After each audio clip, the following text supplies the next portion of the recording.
Varicose veins కి సరైన చికిత్స కోసం సంప్రదించండి ఎవిస్ హాస్పిటల్.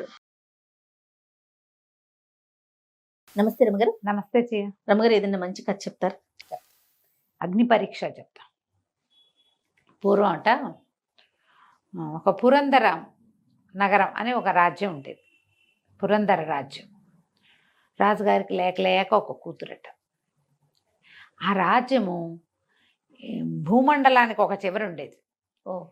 పెద్దగా బయట రాజ్యం నుంచి రాకపోకలు ఉండేవి కాదు. ఈ కూతురు, ఈ లావణ్య, ఆ అమ్మాయి పేరు, చక్కటిదే. ఎవరు వచ్చేవాళ్ళు పోయేవాళ్ళు ఏమీ లేక ఏమిటో కొంచెం లోన్లీగా ఉంటూ ఉండేవాళ్ళు. వాళ్ళు పెళ్లి సంబంధాలు చూసినా పెద్దగా ఈ రాజ్యానికి పెళ్లి సంబంధాలు ఏవీ రాల. పాతకాలం తండ్రికి తల్లికి ఎలా పెళ్ళయిందో కానీ ఇక ఆ పిల్లకి విసుగ్గా ఉండేది జీవితం. ఆ లావణ్యకి చెలికత్తెలు వాళ్ళు చెప్పిన కథే చెప్పి వేసుకుని బొమ్మలే వేసుకుని అవే కొత్త కొత్త వాళ్ళ ఊళ్ళోకి ఏవీ రావు. ఎప్పుడు బోర్డమ్మే. పెళ్లి సంబంధాలు బయట నుంచి ఏమీ రావు. ఆ పిల్లకి తనకి అసలు పెళ్ళే కాదేమో అని అనిపిస్తూ ఉండేది. ఊళ్ళో అందరూ ఆ మామూలు వాళ్ళు.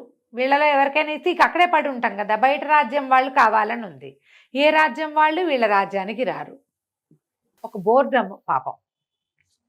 అయితే ఏమైందట, ఈ అమ్మాయి అనాసక్తిగా ఉండేది. ఒక రకమైన డిప్రెస్డ్గా ఉంటూ ఉండేది. చెలికత్తెలతో చెప్పకుండా ఒకనాడు తమ రాజ్యానికి ఉత్తరం వైపున ఉన్న ఏవో అడవులుంటే అలా నడుచుకుంటూ వెళ్ళిపోయిందట అమ్మాయి. చెలికత్తెలు చూసారు ఇదే వెళ్తుంది. ఈవిడ పిలిచేసరికి విసుక్కుంది. సర్లే బాస ఆవిడే తిరిగి వస్తుందని అంతకుముందు కూడా కాసేపు అలా నడుచుకుంటూ వెళ్ళి తిరిగి వస్తుండేది. ఓ పూట వాళ్ళు వదిలేశారు. ఈవిడ వెళ్ళిపోయింది ఎక్కడికో. వెళ్ళగా వెళ్ళగా వెళ్ళగా అమ్మాయికి ఏం తెలిసింది, తను ఊరు గీరు అన్నీ దాటేశానని, ఏదో ఒక కొత్త ప్రాంతంలోకి వెళ్ళిపోతున్నానని తెలిసింది. బాగా ఆలోచన వచ్చి చూస్తే అవేవో తోటలు. ఎన్ని రకాల పువ్వులో, ఎన్ని రకాల తుమ్మెదలో, ఎంత ఘుమఘుమలో. తను చూసినవి తను ఎరిగినవి కాదు. ఊరికి ఉత్తరంగా ఉంది. సరే, ఇదంటే ఇది భూమి తాలూకు చివరి భాగం అన్నమాట. ఇంకంతే చెప్పుకోవాలి.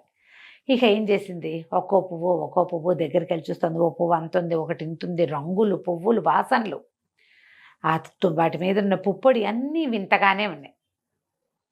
ఒక్కో పువ్వు చూస్తూ వాటి మధ్యలో తిరగటం మొదలుపెట్టింది. తేనెలు తాగుతూ తుమ్మెదలు. ఎంత కళో, అసలు మనుషులు తిరిగే చోటల్లే లేదది. అయితే చూసి ఇంకా వెళ్ళిపోదాం, 2 పువ్వులు కోసి తలలో పెట్టుకుందామని ఒక పువ్వు తెంపంగానే ఎవడో ఒక యువకుడు గర్జిస్తూ, ఎవరది పువ్వులకు వస్తోంది అని పరిగెత్తుకుంటూ వచ్చాడు. అతనికి చొక్కా లేదు, పంచ కట్టుకుని ఉన్నాడు, బలశాలిగా మగవాడు. హడిలిపోయింది అమ్మాయి. ఎవరు నువ్వు, పువ్వులకు వస్తున్నావంటే ఆ అమ్మాయి చెప్పుకుంది, నేను పురందర నగరం రాజకుమార్తెని, నా పేరు లావణ్య, ఏదో నడుస్తూ వచ్చాను, ఇందులోకి వచ్చేసా, పువ్వులు బాగున్నాయని కోసుకున్నాను. ఈ పువ్వులు కొయ్యకూడదా? కొయ్యకూడదు, ఇది గంధర్వుల వనం అనగానే భయమేసింది. అమ్మో అంది. నేను దీన్ని కాపలా నువ్వెవరు అని అడిగింది. నేను ఇక్కడ కాపలా ఉంటాను, పువ్వులు గంధర్వులు తప్పిస్తే వేరే వాళ్ళు కొయ్యకూడదు, పోనీలే ఇంత దూరం వచ్చావుగా తీసుకో అని 2 పువ్వులు ఇవ్వబోయాడు. నువ్వెవరు నేను ఇక్కడ కాపలా ఉంటాను అన్నాడు. గంధర్వుల వనానికి కాపలా ఉండేవాళ్ళు గంధర్వులేగా. అంతే. భయమేసింది అమ్మాయి. గంధర్వుల మీద చాలా కథలు చెప్పుకుంటారు వాళ్ళ ఊళ్ళల్లో. అకస్మాత్తుగా ప్రత్యక్షం అవుతారని, తీసుకెళ్ళిపోతారని, మాయం చేసేస్తారని, గంధర్వుల ప్రేమలో పడిన ఆడపిల్లలు సర్వనాశనం అయిపోతారని ఇలా చాలా విన్నది. ఆ అమ్మాయికి 18-19 సంవత్సరాలునే. అంతటి మగవాడిని అంత దగ్గర నుంచి చూసిన దాఖలాలు ఎప్పుడూ లేవు. ఒకసారి అతను చూడంగానే మనసు జల్లుమంది కూడా. గంధర్వుడు అనేసరికి భయం వేసింది, పువ్వులు వదిలేసింది. వద్దు నాకు పువ్వులు వద్దంటే అతను పక్కపక్క నవ్వాడు. ఎందుకు భయపడతావు, నా పేరు సువ్రతుడు, నేను కూడా మనిషినే, గంధర్వుల వనానికి కాపలా ఉన్నాను, కానీ నేను నీలాగానే మానవ జన్మెత్తిన వాడిని. మా తాత నేను ఒకసారి అడవిలో తిరగటానికి వచ్చాం. దీని తర్వాత అంటే ఈ పురందర నగరానికి అవతల పక్కగా ఉన్న నగరానికి రాజుగారి మనవడు మా తాత నేను కలిసి ఇక్కడికి వచ్చాము. మా తండ్రి లేడు. ఒకసారి వేటగాని వచ్చి, ఇప్పుడు వీళ్ళ నగరానికి ఉత్తరంగా ఉంది కదా, మా నగరానికి ఇది ఐమూలగా వస్తుంది, నైరుతిలోకి అలా వస్తుంది. మేము ఇటువైపు వేటాడడం కోసం వచ్చి ఈ వనం దగ్గరకు వచ్చేసాము. ఒక గంధర్వ రాణి ఆ రోజు పౌర్ణమి అవ్వటం వల్ల గంధర్వుల రాణి నన్ను చూసింది. ఆమె నన్ను ఎత్తుకుపోయింది. మా తాత నన్ను వెతుక్కుని వెనక్కి వెళ్ళిపోయాడు. ఎన్నాళ్ళో అయింది. ఆమె తనని ప్రేమించమని పెళ్లి చేసుకోమని అడిగింది. నాకు ఆమె మీద ఏ ప్రేమ కలగలేదు. నేనప్పుడు 18 ఏళ్ల వాడిని. దాంతో ఆవిడ ఏం చేసిందంటే ఈ వనానికి కాపలాదారుగా నన్ను ఇక్కడ వదిలిపెట్టింది. నేను మనిషిగా ఉండటానికి. నేను ఇక్కడే ఉంటా. ప్రతి పౌర్ణమికి వస్తుంది. ఇక నేను వాళ్ళకి బందీగా ఉండిపోయా. పౌర్ణమి నాడు మొత్తం గంధర్వులంతా ఈ తోటలోకి వస్తారు. పౌర్ణమి నాడు వాళ్ళు రావడానికి వీలుగా ఈ తోటని పెంచుతూ ఉంటాను నేను. నాకు ఇక్కడి నుంచి విముక్తి లేదు. ఇప్పటిదాకా నేను మనిషి అన్నవాడిని చూడలేదు, నిన్నే చూశాను అన్నాడు. అనేసరికి అమ్మాయికి బాధ వచ్చేసింది. ఇప్పుడు తనేమైంది, నీ భూమికి చివరిలో ఉన్న నగరానికి యువరాణిగా ఉండటంతో తనకు అవే మనుషులు, అవే మొహాలు. విముక్తి లేదు ఆ నగరం నుంచి. ఎవరు కొత్త వాళ్ళు రారు. అక్కడి నుంచి వెళ్ళటానికి వీలు లేదు. సాధారణంగా తనలాంటి వాళ్లే చక్కగా తనని బాగా చూసుకునే ఊరు, తండ్రి, తల్లి, సేవకులు, చెలికత్తెలు అన్నీ ఉండే నేను డిప్రెస్డ్గా ఉన్నా. ఇక్కడ పువ్వుల తోట తప్పిస్తే నరమానవుడు అనేవాడు లేని చోట ఒకడు మనిషి ఎట్లా ఉంటున్నాడు పాపం. అదేగా, నెలకొక్క రోజే వాడి జీవితానికి సందడి. అది కూడా వాడికి ఇష్టం లేదు. అది వాడు మనిషిగానే ఉండాలి. గంధర్వుల రాణి వస్తుంది. వచ్చి ఏం చేస్తుంది? ఏం లేదు, వీడు బందీ అయిపోయాడు. తాత లేడు, ఎవడూ లేడు. ఇక్కడి నుంచి వాడు ఎక్కడికి వెళ్ళకూడదు. అయితే అమ్మాయి అడిగింది, మరి నువ్వు ఎట్లా ఈ బందికానా పోయేది, ఎలా పోగొట్టుకోగలవు నువ్వు అన్నాడు. అడిగితే అన్నాడు, చాలా కష్టం. వాళ్ళు పౌర్ణమి నాడు ఇక్కడికి వస్తారు కదా, ఆ గంధర్వరాణి సముఖంలో నన్ను ఎవరైనా కౌగిలించుకోవాలి. చాలా పరీక్షలకి గురి చేస్తుంది. అన్ని పరీక్షలకి నిలబడితేనే నేను వాళ్ళకి దొరుకుతా. పరీక్షలకి భయపడి వాళ్ళు వదిలిపెట్టేశారంటే నన్ను, వాళ్ళు కూడా ఇక వాళ్ళు చచ్చిపోతారు, నేను ఇక్కడ దొరికిపోతాను. నన్ను ఎవరు రక్షించలేరు. నా కోసం ఎవరు ప్రాణాలు వదలటానికి సిద్ధపడతారు? ఏ మనిషి అన్నవాడు? అసలు ఇక్కడ మనుషులు ఎవరు లేరు. నేను చెప్పాగా, నేను ఒక్కదాన్ని నేను చూశానని. అవేమీ జరగవు, నువ్వు వెళ్ళిరా అన్నాడు. పౌర్ణమికి ఇంకా 4 రోజులు. ఈ లావణ్య ఇంటికి వెళ్ళిపోయింది. ఆ అమ్మాయికి పదే పదే పదే పదే ఈ సువ్రతుడే జ్ఞాపకం వస్తున్నాడు. ఇన్ని ఉండి నేను ఇలా ఒంటరితనాన్ని అనుభవిస్తుంటే నిజంగానే ఒంటరిగా ఉన్నవాడి స్థితి ఏమిటి? అదే కదా. ఒక దేశానికి రాజకుమారుడిగా ఉండి ఈ పాటికి పెళ్లి పేరెంటం పిల్లలు కలగాల్సిన వాడు కదా. యవ్వనంలో ఉన్నాడు, అందంగా ఉన్నాడు. ఒక్క మనిషి తోడు లేకుండా అలా గంధర్వుల మధ్యలో చిక్కుబడిపోయాడు. వాళ్ళతో జీవితం ఏం బాగుండదు. సరే, ఏమనుకుంది, ఆ అబ్బాయిని రక్షించాలని పుట్టింది ఈ పిల్లకి. ఏం చేసింది, పౌర్ణమి నాడు సాయంకాలం 4 గంటలకల్లా బయలుదేరి ఉత్తరం వైపుకి వనానికి వెళ్ళిపోయింది. ఎవరికి చెప్పకుండా వచ్చేసి ఆ పువ్వుల సందున దాక్కుని కూర్చున్నది. పువ్వుల చెట్ల సందున కాస్త చీకటి పడేసరికి చంద్రోదయం అవ్వంగానే వాతావరణం అంతా వెన్నెలతో నిండిపోయింది. సుగంధాలు చిమ్ముతున్నాయి పువ్వులన్నీ. రకరకాల జంటలు రావటం మొదలుపెట్టారు. ఎవరెవరో ఎంతమందో వస్తున్నారు. ఆ గంధర్వుల రాణి ప్రతి పౌర్ణమి నాడు వచ్చి నన్ను పెళ్లి చేసుకుంటావా, నన్ను పెళ్లి చేసుకో, నాతో ఉండు అని అడుగుతూనే ఉంది. ఈ కుర్రాన్ని ఎన్నేళ్ళ నుంచో. వాడు ఒప్పుకోడు. తన దారిని తను వాళ్ళతో వీళ్ళతో విహరించి వెళ్ళిపోతుంది, మళ్ళీ వస్తూ ఉంటుంది. అయితే ఏమైంది, ఈ అమ్మాయి చూస్తోంది అట్లా ఎవరెవరో వస్తున్నారు, బోళ్ళంతమంది.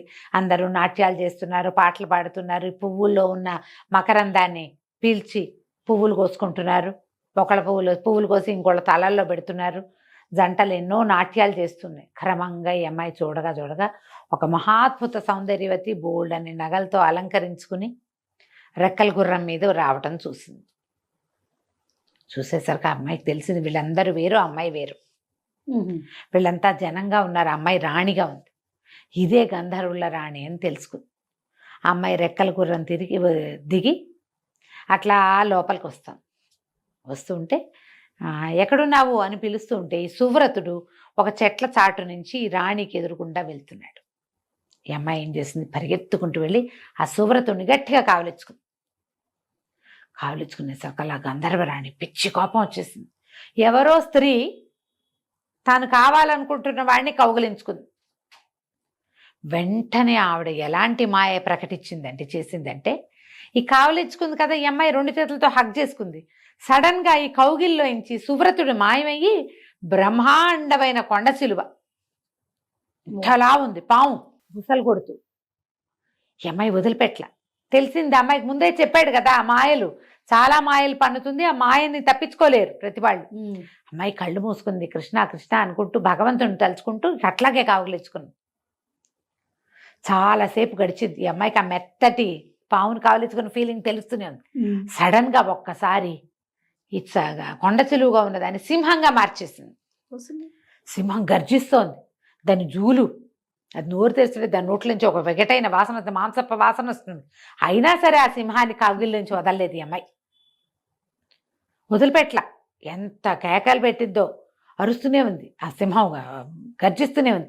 ఈ అమ్మాయి కూడా అరుస్తూనే దాన్ని అట్లాగే కావలించుకుని ఉంది, వదిలిపెట్టలేదు. సువ్రతుడే వీడు, సువ్రతుడే, సింహం కాదని చెప్పుకుంటూ తనకి తనే.